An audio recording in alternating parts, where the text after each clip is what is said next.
Mass మహారాజా రవితేజ నటించిన eagle cinema Sankranti పండుగ రేస్లో నుంచి తప్పుకుంది. ఇప్పటికే సంక్రాంతి పండుగకు 4 భారీ సినిమాలు రిలీజ్కు ఉండడంతో నిర్మాతలు టీజీ విశ్వప్రసాద్, వివేక్ కూచిబొట్ల తమ చిత్రం రిలీజ్ వాయిదా వేశారు. ఈ నేపథ్యంలో Telangana film chamber, Telugu film chamber of commerce ప్రతినిధులు సమావేశమయ్యారు. ఈ సమావేశంలో ప్రముఖ నిర్మాతలు దిల్రాజ్, ప్రసన్న కుమార్, అనుపమ్ రెడ్డి, టీజీ విశ్వప్రసాద్, దామోదర ప్రసాద్, కె నిరంజన్ రెడ్డి తదితరులు పాల్గొన్నారు. ప్రతి సంక్రాంతి పండుగ సమయంలో సినిమాల రిలీజ్ విషయంలో ఏదో ఒక సమస్య ఎదురవుతూనే ఉంది. దాంతో తెలంగాణ ఫిలిం ఛాంబర్ ఎగ్జిక్యూటివ్ మెంబర్స్తో చర్చించి ఆ నిర్ణయాన్ని తెలుగు ఫిలిం ఛాంబర్ ఆఫ్ కామర్స్కు వెల్లడించాం. 2 ఛాంబర్లో ప్రతినిధులతో మాట్లాడాం. ఆ సమయంలో ఎవరో ఒకరు సినిమా రిలీజ్ వాయిదా వేయాలని రిక్వెస్ట్ చేశాం. ఆ సమయంలో హనుమాన్ ప్రొడ్యూసర్ హాజరు కాలేకపోయారని ప్రసన్న కుమార్ తెలిపారు.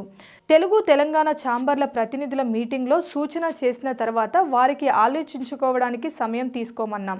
ఆ క్రమంలోనే పీపుల్స్ మీడియా ఫ్యాక్టరీ నిర్మాతలు టీజీ విశ్వప్రసాద్, వివేక్ కూచిబొట్ల తమ సినిమా ఈగల్ రిలీజ్ను వాయిదా వేసుకోవాలని నిర్ణయించుకున్నారు.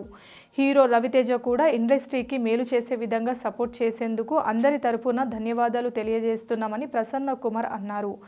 ఎవరైతే సంక్రాంతి భరి నుంచి తప్పుకుంటే వారికి solo release. Please subscribe Pragna Media. Please like, share, subscribe to Pragna Media. Pragna Media, please do like, share and subscribe. Please subscribe to Pragna Media. Please like, share and comment if you like the video. Pragna Media.